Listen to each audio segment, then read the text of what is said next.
আজ আমি আপনাদেরকে এমন একটি রেসিপি তৈরি করে দেখাবো, তা হলো চা। 3 রকমের চা দেখাবো। প্রথমে আমি দেখাবো আদা দিয়ে কিভাবে চা বানাবো, তারপর দেখাবো লেবুর চা, তারপর দেখাবো দুধ চা। আপনারা আমার সাথেই থাকুন। Welcome to back to my channel. আসসালামু আলাইকুম। আমার চ্যানেলের পক্ষ থেকে আপনাদের সবাইকে স্বাগতম।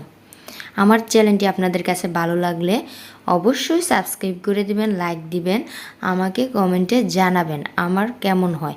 এই যে প্রথমে আমি আদা দিয়ে দিলাম। আর চা বানাতে হলে অবশ্যই পানিটা ভালো করে ফুটিয়ে নিতে হবে, সিদ্ধ করে নিতে হবে। দেখেন আমি আদাটা দেওয়ার পরে কালারটা কত সুন্দর হয়ে গেছে। পানির কালারটা কিছু কিছু হলুদ রং হয়ে গিয়েছে। আদাটা আমি থেতে দিয়েছি। এখন আমি দিয়ে দিব 2 চামচ পাতি, দিয়ে দিব চা পাতি। ভালো করে ফুটিয়ে নিতে হবে। দিয়ে দিব স্বাদ মতন চিনি, যে যেমন মিষ্টি খান তেমন দিবেন। ভালো করে ফুটিয়ে নিতে হবে, তাহলে চাটা অনেক সুন্দর একটা ফ্লেভার আসবে। চাটা খেতেও অনেক স্বাদ লাগবে, ভালো লাগবে। আমার চাটা আস্তে আস্তে পানিটা ফুটে যাচ্ছে।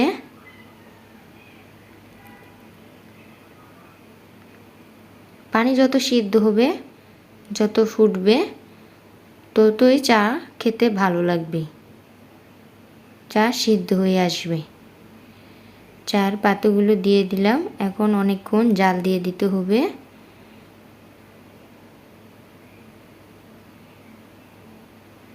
চুলাত বসায় রাখলাম আমি। আপনারা ভিডিওটা না টেনে পুরোটা ভিডিও দেখবেন, তাহলে ভালো লাগবে, বাসায় ট্রাই করতে পারবেন।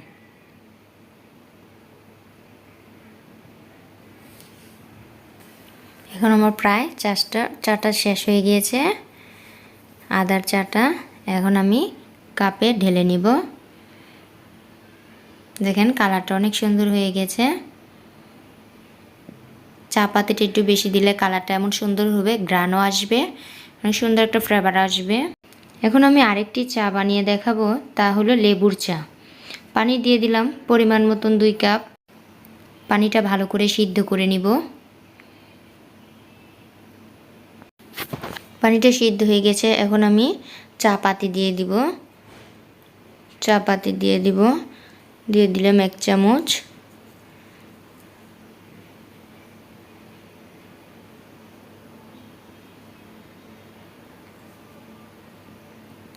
এখন ফুটে যাবে, দিয়ে দিব আরেক চামচ। 2 চামচ চা পাতি দিয়ে দিলাম। এখন আমি জালটা নেড়ে চেড়ে দিব, ফুটে যাতে উপরে না উঠে। ভালো করে সিদ্ধ করে নিতে হবে পানিটা, তাহলে চাটাও খেতে ভালো লাগবে। এখন আমি লেবুর চা বানাতেছি।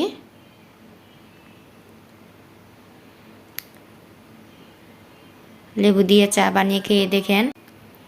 লেবু দিয়ে চা বানিয়ে খেয়ে একবার দেখেন, খেলে বারবার খেতে মন চাইবে। এখন আমি দিয়ে দিব পরিমাণ মতন চিনি। যার যার স্বাদ মতন চিনি দিবেন, কেউ বেশি খায়, কেউ অল্প খায়। আমি এখন ঢেলে দিব। দেখেন কেমন দেখা যাচ্ছে। লেবুর রসটা দিলে দেখা যাবে অন্য রকমের, আপনারা অবশ্যই খেয়াল করে দেখেন। এই যে আমি এখন লেবুর রস দিয়ে দিলাম। চায়ের কালারটাই অন্যরকম হয়ে যাবে, খেতে অনেক স্বাদ লাগে চাটা। এখন আমি নেড়ে চেড়ে চিনিটা মিক্স করে নিব।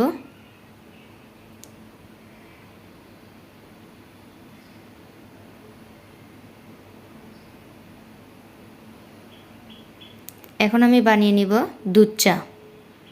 কীভাবে দুধ চা বানাবো দেখেন আপনারা। এখন আমি 1 কাপ পানি, 1 কাপ দুধ দিয়ে দিলাম। দুধ দিয়ে ভালো করে ফুটিয়ে নিতে হবে। এখন আমি দিয়ে দেব পাতি, চা পাতি দিয়ে দিলাম। 2 চামচ চা পাতি দিয়ে দিব। দিয়ে ভালো করে ফুটিয়ে নিব। আপনারা যে চাই বানান না কেন পানি অবশ্যই ভালো করে ফুটাতে হবে। দিয়ে দিলাম 2 চামচ চিনি। এখন আমি নেড়ে চেড়ে দিব, ফুটে উপরে যাতে না উঠে।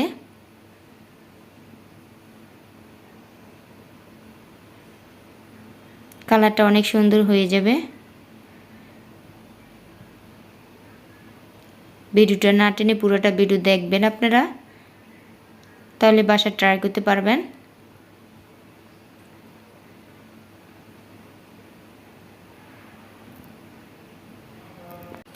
দুধ চাটা ফুটে গেছে, সিদ্ধ হয়ে গেছে ভালো করে। এখন আমি কাপড় ঢেলে দিব, ছেঁকে নিতে হবে। এই যে দেখেন কত সুন্দর কালার হয়ে গিয়েছে। এখন আমার পরিবেশনের পালা।